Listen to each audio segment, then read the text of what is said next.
Hi, this is Chris Simon, Tracy, Royce, Luke Rodvold, and this is the Red Room. Tracy, Luke, and I jump on every week to talk about real estate, acquisition, a lot of fix and flip, and design, dispositions, Airbnbs, financial independence, retire early. We always have a new guest every single week. We're going to have a lot of fun, all right? So if you're interested in any or all of those, make sure to join us on the Red Room podcast. And subscribe to the Red Room. Share it with your friends or join us on the Phoenix RIA Facebook.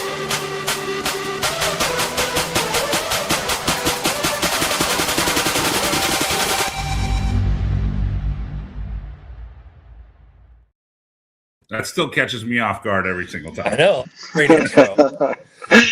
Give me something to strike. So, thanks for joining us on another Red Room for the Phoenix RIA. We got Steve Valentine on. I usually jump into the market forecast, what we're seeing and what we're not seeing. And right now, I don't know. I don't know. I got no answer for you. Just like Chris is spliss. Just go with that. Normally, we would have seen we got the 10-year down below 4% on Friday. It was like 3.93. Normally, when we wake up on a Monday morning after a conflict, like the 10-year takes a quarter point dive because everybody's running from stocks and everybody's searching for the safe haven, which didn't happen, number one. And I think that didn't happen, number two, is because over the same weekend, we saw an 8% increase in oil. And as we all know, oil is inflationary for food, transportation, all the different stuff. So it was I was thinking we're going to wake up and see a 3.75 on the 10-year, seeing, mortgage rates at 5.65. Didn't happen. So I don't know what I'm talking about. I'm just going to throw it out there right now.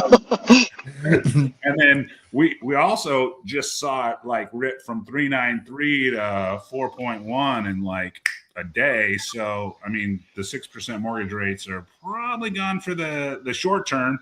How will that affect the spring market? You're still only talking about, 150 basis points, nothing crazy. So, shouldn't be too bad. It is March. Spring training's in the air, and that's kind of and the traffic. Yeah, and the traffic, right? Yeah.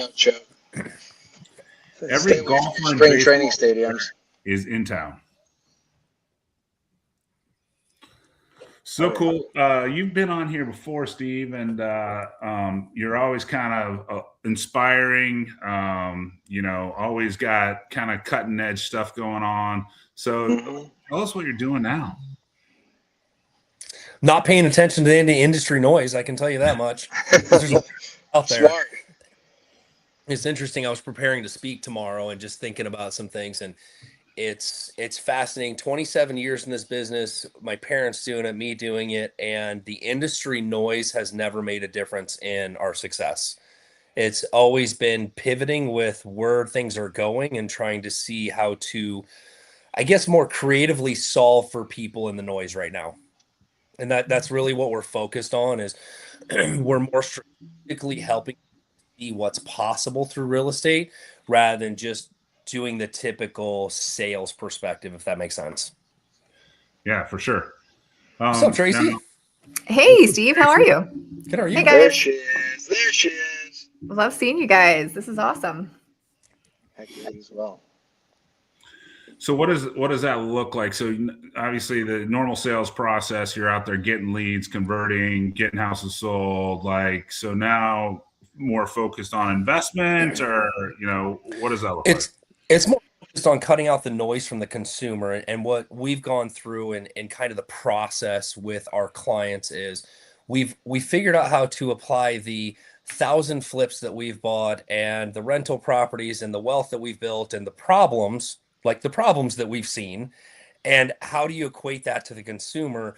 And it's really going through and figuring out the process now of taking somebody through strategy rather than listing appointments. Somebody calls, says they want to sell their house.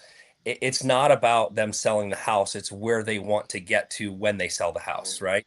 So it comes back to more of a financial decision than it is an emotional decision. And as a real estate agent for so long, we go in the door and we throw up on them. Here's all I do, and here's how I'm known, and all the pieces, rather than I have an interview process to walk them through what their past experience has been in real estate, what the property is going through, what their financials are right now, getting a little personal into some things because I need to know in order to create the strategy.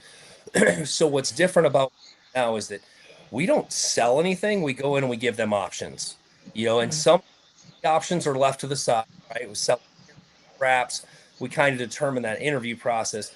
Is there something better for them? And are they capable of understanding it and financially going through that process, right? So when we get into creative stuff. But what that's done in our business is allows to become master of questions and active listening for what they're truly trying to solve for. And then we get to take the investment principles and go, is this a traditional sale?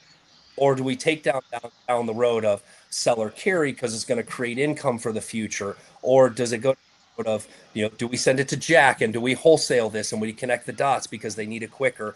Or do they want the process of keeping the house as a rental because now they've explored all those options? And do they know how to get from point A to point B without selling the house? Or do you have to, what does it look like and how do we get them there? So do you ever talk yourself out of a sale? So and then how does that look, and how do you like? I mean, I assume you're talking yourself out of a sale, but getting obviously future sales if you do what's right with the seller, right? Yeah, it's more about showing people what's truly possible because I believe like in the real estate space, let's take the space we all operate in. Agents are extremely educated in what's possible in investing.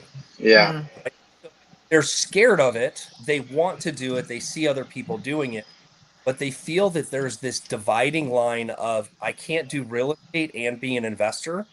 And the reality learn the investment principles, you're able to apply that to your regular clients' lives because there's more optionality than just selling, right? So when I can come in, and I'll give you a great example recently of how we apply the investment principles, the hard money connections, and we apply it to real life, right? Which is I had a family recently going through a really hard time, lost their business, husband in rehab, they're going through foreclosure. They've already been two hard money lenders trying to salvage this thing, and it's not getting better because there's no long term solution for them. So when I get the call, it's going through and going, okay, we have X amount of equity. We've got a good property. Do you guys want? Yes, we'd really like to stay and raise our son here. We'd rather not move, Right. but if we have to, we will. And is there a path for you guys to buy the house back? Like completely walking them through is we've got a pause in life right now. And so I designed the strategy for them to buy the house out of foreclosure from them with enough equity that they prepaid a year's lease in advance. And they have the ability to buy the house back after 2 years for an increased price that we all agreed upon for the strategy. They also were given the option that if a year in to the husband's recovery and what they're doing, if they decide they want to move and sell, they can sell, pay the listing, and pay the price that we agreed to and keep the upside. Now, it's going to be a taxable event for them when it comes down to business profit, and they understand that, but it's an option. So they can either go through the process of buying the house back or they can sell the house and keep the equity. But the good news is they get to stay there and they have a chance. Most people go in and there's not a chance or an option to come out of what they've been through. And I believe it comes from the identity that I guess I've created over the years. I'm super vulnerable to be personal. Chris, you asked, like, am I walking away from sales? Yes, because it's really a process of elimination with people as to whether or not we have an exchange of energy and can we solve the Yeah. problem together. And that's where my business runs right now. That's I, awesome. I, I think that's amazing, Steve, because it's so cool to see, you be able to take that creativity and bring it to the table every single time. Where, at most, like you're saying, most agents or most even, investors, they usually give that one option. They give the one option and then it's off the table and that's it. So, I mean, I think you're really setting yourself apart by being able to go in, sit down at the kitchen table with them and say, listen, I've got A, B, and C, and it's not salesy. It's exactly you being you and being, transparent and being, like you said, vulnerable to what they need. It's just, uh, there needs to be more of that. There needs to be a lot more of that because it's really cool. Well, and to that point, like here's everybody's question is, well, what did you make doing that? Right? So Right. let's take commissions and let's just look at income and look at the problem. And I always like to tell people the bigger the problem or obstacle you can remove, the more income you earn, that people are willing Yeah. some of their equity to solve the problem. So in this case, I didn't get paid commissions. I got paid income to solve the problem throughout it. It was determined in commission because that's how we did it. Yeah. There was a price tag to remove the obstacle. I said, look, I can solve this for you by borrowing the money, buying the house, and do this. The price tag is going to be X of your equity to do Yeah. that. And it's going to be X. So at the end of 2 years, all goes well. Whether I sell it, get the house back, there's about $160,000 worth of income that I Yep. solved the problem. They had equity to utilize to solve the problem. They chose to spend that money to solve the problem because nobody else could do it, and that was the Right. price tag of the obstacle. Steve, I'd be really interested in knowing how, or if you're seeing some sort of theme to the types of problems that people are bringing to you, because you have this like multi-generational experience. You and your wife have done a ton of flips, ton of renovations. So you're the problem solver. I've been there. I've seen this so many times type and have this menu of options. Are you seeing anything repetitively that for other people that maybe don't see in the distress market? Are you seeing any themes to what sellers are looking for right now? Repetitively, I think my house is worth what it was in 21, and Yeah. I'm out to be upside down on my mortgage payments because my agent told me to date marry the house, and now I'm stuck with this ugly bitch. Yeah. And they Do got anything. their commission and they just repeated that online until people, Right. but yeah, Yeah. yeah, Right. So it's an unfortunate part of the process, but it goes back to, I guess, uneducated how to solve. Like, let's be honest and transparent. Any agent that's been in the business in the last 5 years is struggling in the conversation between what happened in NAR, what happened in our industry, and then the market is just weird. Like Chris started out just completely speechless. If Chris is speechless after, right? We're all just kind of navigating new waters because what we yeah, expected to happen is not happening. And so to answer your question, Tracy, most people are coming in with, I need X amount in order to execute this in this way. Yeah. mm, And the only way that we can now combat that is to have some financial knowledge to yeah, show them what's possible, right? It's the amount of money they need to accomplish the goal. But everybody, the typical customer comes in with Zillow says this, and they've spent all the equity by the time you get to the door, rather than saying, hey, the consumer, if they would be honest about this is what we're trying to accomplish, this is the money we need to, how do we get here?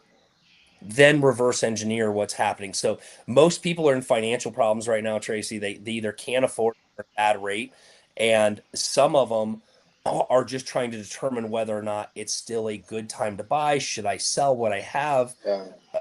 Those are kind of the nap pieces right now. And I think a lot of the consumers are realizing like the rates aren't going much, and this is where we are. yeah. Yeah. And that's a lot more nuanced conversation than here's a listing agreement, sign this, and I can be a one trick pony and put you in this box. And Yeah. if you don't fit squarely in this box, or and I'm not in the agency world as much, but I would imagine that you see agents that are like, fine, we'll go at your price, get them under contract. And then it just sits there to no one's Yeah. service for months and months. And then it causes even more confusion. Well, it's confusion, it's reputation, and then again, it's another ding on the real estate industry because somebody decided to put something on at a higher price, it doesn't sell. Now that I knew person it wouldn't. has disdain for them. And it goes back to the process, Tracy, of in my world after 27 years, I guess I've earned the right and built the right to go through an interview process with clients Mm, rather than what so many agents are taught is like get in there, do your listing presentation, get the document signed, and then work it out from there. I'm like, no, I want to set all the expectations up front before we sign this contract because I want to know what I get when I have to live with you. And I know, I want you to know what you're getting out of this. And I do think that that is the hardest thing for agents to do these days is to walk away mm, from an Yeah. um uneducated consumer that they're just going to fight tooth and nail with. Mm-hmm. So, a couple questions. How many videos on Instagram did we see marry the house and date the rate? No joke. Endlessly. That was the commercial for years. Yep. And then last question is like, how many? I mean, from you three professionals, how many people in the? Let's just say there's 50,000 agents. I think it's a ballpark number. I don't know what it is. It went all the way to 80. I think it dropped down to the 40s. I don't know. Everybody got out there for a minute. How many could actually structure what Steve does? Oh my gosh. Yeah. Out of the 50,000. 0.5%, maybe. 1%. Yeah. I was going to say maybe 1 to 2%. Yeah, I mean, I think the thing that's so difficult, and we've had this conversation before, is that, and Steve, you already hit on it from 2021, is like, for the past 5 years, you've had these people thinking that, you had these sellers thinking that they're going to be able to get out of this, the interest rate that they're in. And with it not happening, I think that you're finally having a point where people are they feel stuck, they feel stuck and they feel like there's nothing they can do. I had an article sent to me last week that said that why won't my house sell was the most Googled it's ever been in the history. And this was this past year. And so it's like, it is, you just have people that are like, I don't know what's going on. I don't know what to do. I'm stuck in this high interest rate right now. I'm stuck with this house. And I mean, as we know, people want to make a move. I think the average is every 5 years, isn't it? That people buy, that they switch your house. So, I mean, we're at that timeline right now from when we were at a really high market in 2021. And so I think that's just why you have so many unsettled sellers right now, and buyers don't know what to do. I mean, flipping's not easy right now because nothing's moving, So it makes for a very strange market. But we just keep pressing forward, right? That's what we got to do. Well, I don't think that's not what Steve's saying. He's like, I'm not pressing forward. I'm switching gears. Yeah. Well, I mean, that is the thing. I mean, from the real estate perspective, I mean, I haven't publicly announced this in a whole lot of places, but in December we retired my wife. We shut down the construction company 100%. Oh, okay. Right? And not from a standpoint of it just didn't make sense. One, my contractor, she's been doing it for a decade. She did it to be in and out of kids. The kids are 21 and 23. And I'm looking at her going, do you still want to do this? She's like, not really. I'm like, cool, you're fired. Let's change life, change directions. I mean, it's been the best thing for our marriage without a doubt, because we're not fighting over numbers and budgets and when this house is going to be done. But there came a time that, Luke, you said it, flips they're tight. You have to have tight systems. You have to have tight materials. And when Wendy ventured over into doing a lot of retail renovation for clients and then back and forth with flips, the business model wasn't working. It was like, you know what? I think, we're going to go back and do this a little differently because of cost of construction and some of the other things. So it's a time to pick. And I believe that there's more people out there that probably have better or cheaper ways to flip houses than we did, because it was system built on a business, which means you have to buy deeper. So we'll let everybody else do it and we'll just connect the dots. But Chris, the evolution, in this is two things. On what Luke just said, where clients feel stuck, I think part of it goes back before they bought that house. And this is one of my main goals that I'm working on with my clients, is that I believe clients should have a journey in real estate, right? They know where they're going, like the next house. So a lot of times we meet with our first time home buyers, they're investors, and they're treated like investors from the standpoint of, hey, this is a financial asset. This is part of your journey at age 25. And if we play the game right, this is what it can look like at 50. So we're going to come back and this when you're ready. And real estate becomes a journey, and it's a financial decision rather than emotional decisions.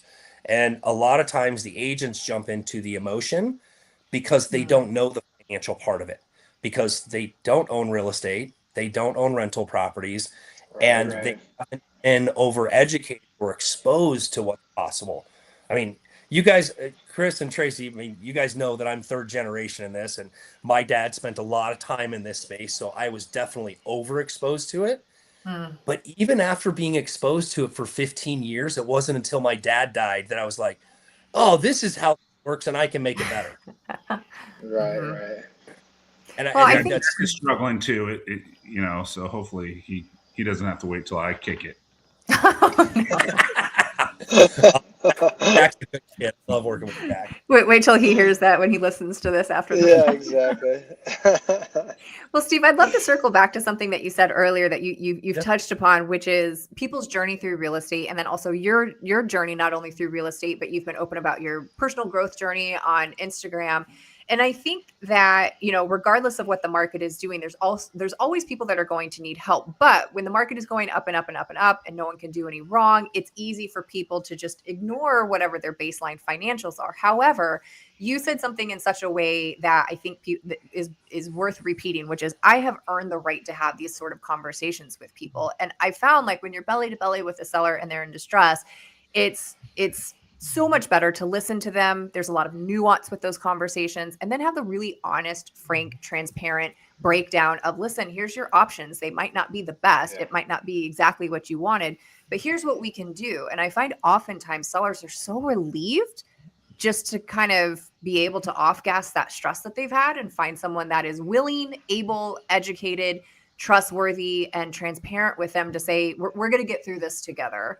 So I think that even though it might not be as apparent as it was during the crash, that there is distress in the market, you're seeing that firsthand. And I would imagine you tell me, do you think that we're going to have more sellers that are in the position to need your help? I think there's always, I think no matter what the market is, those questions, if we take away, so this is my best line, right? I no longer sell, I serve and solve, Mm. right? Yeah. Because if you can serve, and this is where it comes from, if you can build enough rapport and then go through relationship to determine whether or not you want to work with this person, not for this person. I hope everybody catches that. Something I learned from my dad. I will work with you, I will not work for you. I don't care what the contract says. This is a team effort. You need to keep the house clean and I need to expose it. And we need Yeah. to have conversations to work through this, and we have to work together to get it done. I can't fight with you for the next 8 weeks. Mm. And so when you start to get to that point in the conversations, it actually leads from, do people know you for who you are or what you do? Mm. So when I say that I've earned the right to have that conversation, it's because I did the opposite of what my dad did. My dad said to separate life from business and how you expose it. And I believe that my life experiences allow better guidance. And man, have I effed up some stuff in life, like all the way through, whether it be my real estate business or my personal business, which allows me to empathize and connect and support people where they are rather than just kind of like bleed over what they just said. Yeah. Mhm. Right? A lot of people just glass over. And do you guys ever find when you're having conversations, people, the amount of active listening that actually happens is very little? Mm. For sure. Yeah. So the active listening in this is where our pain point and what is really happening. And that only comes from real conversations. It's not coming from a listing presentation. Yeah. Right? And so if we get to know the person and figure out where their pain points are and how we help them solve, that's actually where the income comes from in guiding them through that. Mhm. I like that. What about the agents that are open to this? So I think we all, maybe, or at least Luke and I were like 1%. Maybe they're agents that don't have two generations behind them of real estate exposure, or maybe they are open to the investing side but haven't had education. What are a couple of steps that or resources that you can guide people to say, like, listen, if you're willing and able to have these extra tools in your tool belt as an agent, here's the first couple steps that you should take? The first step is to know that you don't have all the answers and you never will. And collaboration is very, very important if you're truly Yeah. going to serve people. Oh, We cannot, real estate agents, be everything for everybody, but we do know somebody that can solve any problem.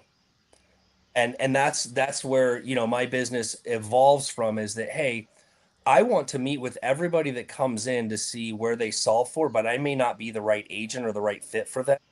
And then I will point them in the right direction. Because a lot of times as real estate agents, we want to be everything. Oh, let me check on that for you. Rather than saying, Yeah, hey, exactly. I can partner with this guy and he can come in and help us guide us through this. I haven't been through this. People are so reluctant to say that, but they're just as reluctant to say, I have a partner that I'm going to call in and I'm going to pay them from my commission as a referral fee to help guide through this. And we're going to make sure that you're really taken care of. So it's one of the things that I've developed. People can't grasp it, but I have a dozen agents that when they get into something that's not in their wheelhouse, they call, they're like, hey, I need a strategy session. Can you do a Zoom call with my client? Here's the referral fee. And then I walk through with our clients. Hey, here's your options. Your agent's great. Like, let me know if I can help you execute on anything, and peace out. Right? Whether that's to buy the house, getting them to understand the difference between putting it on the market and selling it as is. Sometimes that conversation coming from somebody else can just add a little tipping point. One, that you're smart enough that you have experts in your corner, and two, you're smart enough to say, I don't know enough about this, but I want to help you solve the problem. Right. And I've done it myself early on in my career. Like, I'm just going to try this. And then you screw it Yeah, up for yourself, client. And you're like, man, if I would have gotten somebody else involved and collaborated with somebody, so I really yeah. earned and learned the process, I'd be so much further ahead. Mm. I So, think a good. Oh, sorry. no, Go for Luke. it. Oh, so I think a good way to kind of put it too, even just from someone like like us, Tracy, right? Like I think of the position that I'm in, and I mean, if I have a lead that comes through, and let's just say it's not really in my wheelhouse, right? I know what to do with the lead up to the point of like, okay, well, you know what, now like this is a property that I'm not super, I don't know the area super well. Maybe it's above my price point that I stick with. That's where exactly what you're saying, Steve. Like, I have no problem calling Chris and being like, all right, Chris, they want $4 million for this thing. I'm not used to something like this big. I'm not going to act. I'm not going to sit there and act to the seller like I know what I'm doing. I'm going to bring in Chris and be like, hey, this is going to be the guy that you're going to want to talk to.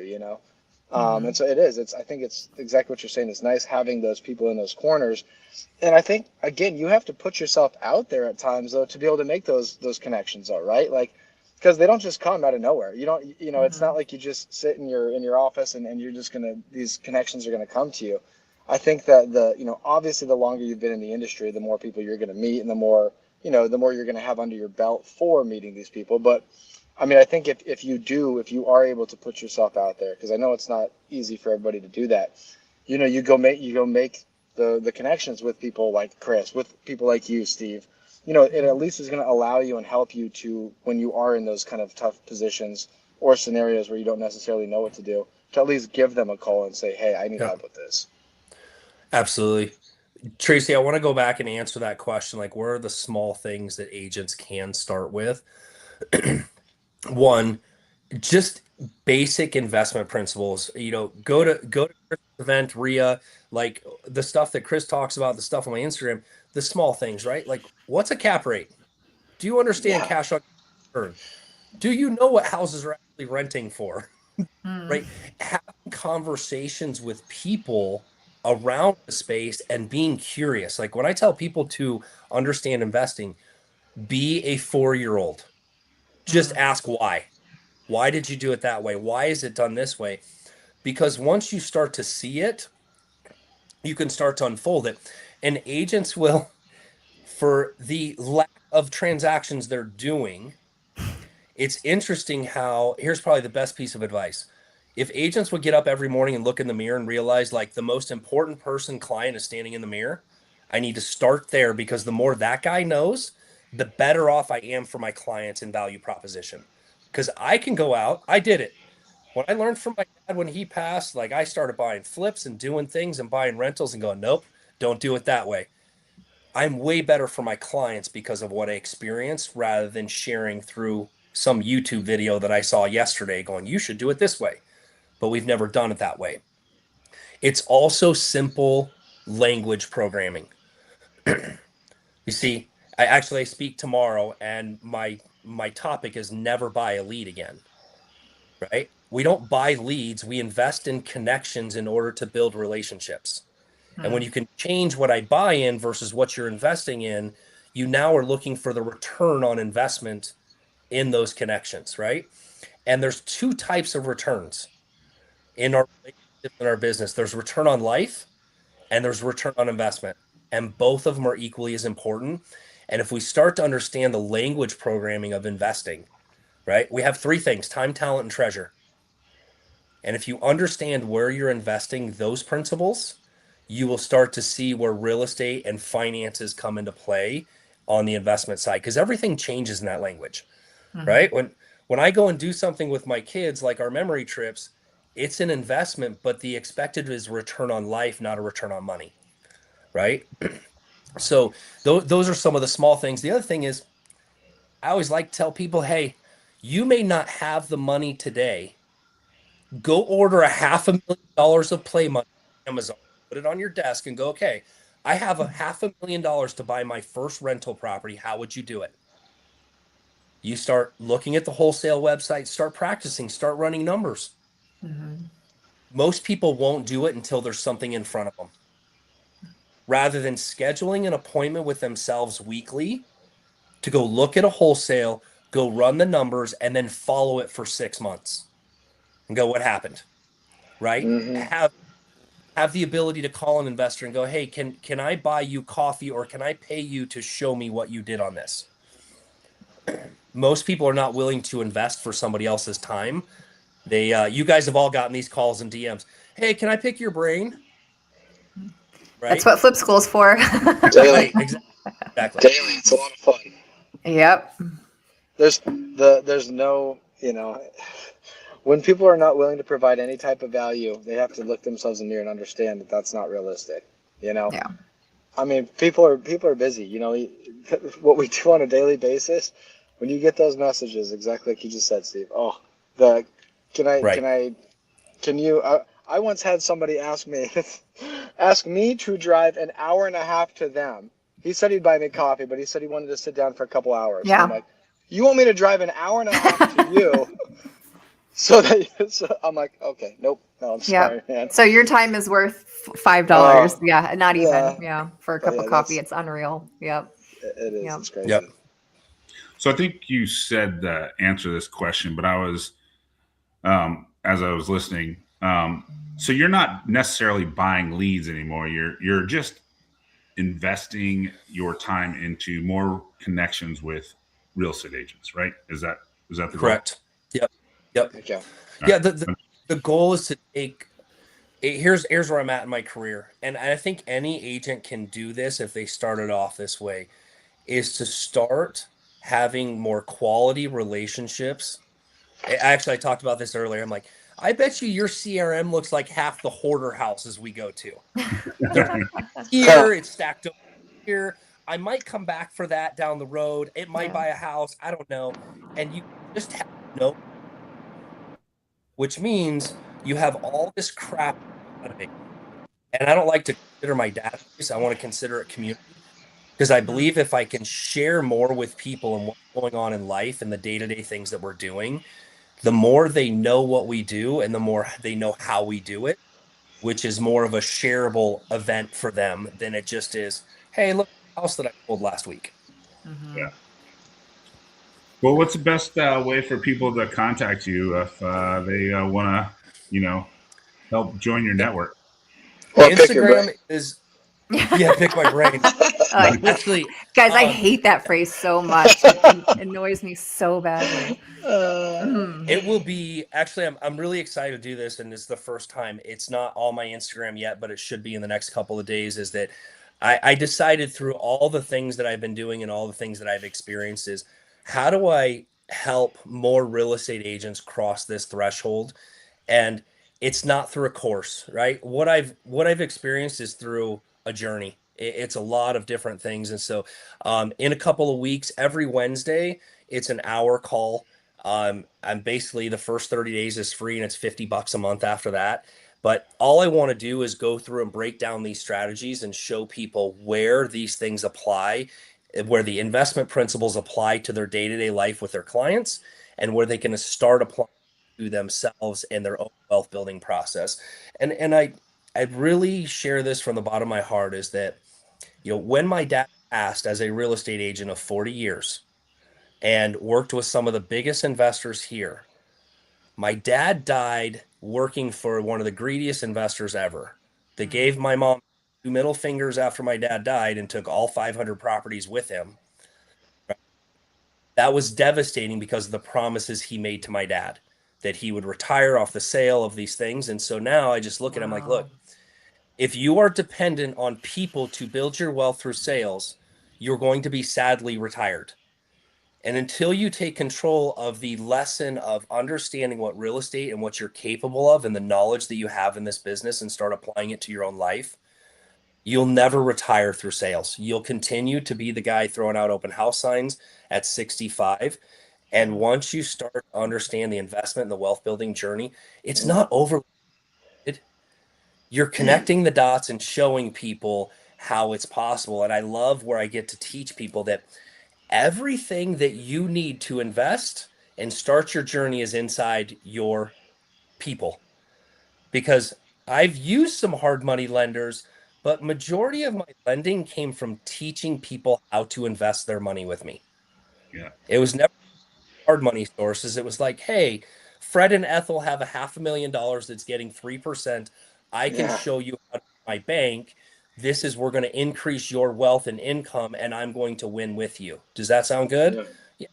And money, right? And when you start to build those depths of relationships, you're like, man, it's crazy that inside my community, I can text 10 people and get $500,000 in 5 minutes, right? Paperwork to come, obviously, but that's the depth of relationship and knowing what we do and how that pours into your own clients. So learning to invest obviously adds value to your clients as well and increases your business. So course correction starts March 11th.